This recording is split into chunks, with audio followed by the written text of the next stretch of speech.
Claire de Vlemings, coach pour personnes autistes Asperger.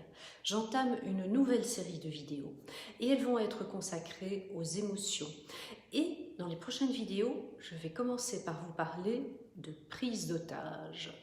Diantre, me direz-vous, ou comme on dit en Belgique, mais avec quoi elle vient là maintenant? Alors pour préparer cette série, je me suis basée sur le livre de Georg Kohlrieser, Hostage at the Table.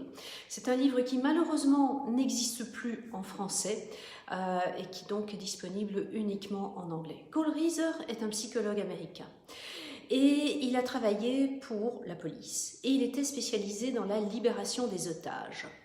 Et depuis, c'est un monsieur d'un peu plus de 70 ans, c'est devenu un auteur à succès dans tout ce qui est leadership et il a popularisé le concept que les conflits sont en fait des prises d'otages. Alors, on peut être otage de quelqu'un d'autre, ça c'est assez évident, un parent toxique, un conjoint violent, un supérieur hiérarchique ou des collègues qui sont méprisants, et on va très rapidement entrer dans un cycle conflictuel qui va être d'autant plus difficile à briser de par nos problèmes de relations sociales et nos problèmes de théorie de l'esprit. Les situations de pouvoir, les situations d'autorité, les situations de position sociale vont être particulièrement propices à la prise d'otage et au sentiment d'être abusé. Mais on peut aussi se sentir otage de situations dans lesquelles nous vivons. Et puis surtout, et c'est mon point dans ces vidéos, nous pouvons et nous sommes souvent otages de nous-mêmes, et ce, même sans nous en rendre compte.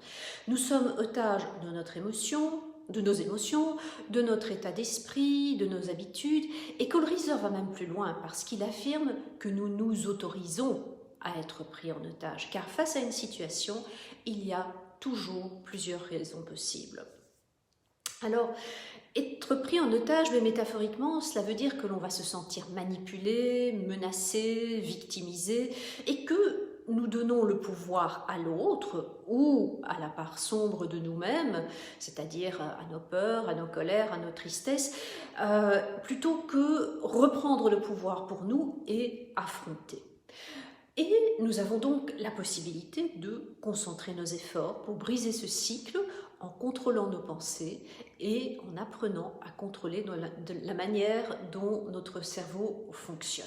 Et donc ça, je vais vous l'expliquer de manière très succincte maintenant, parce que c'est effectivement une partie de la solution.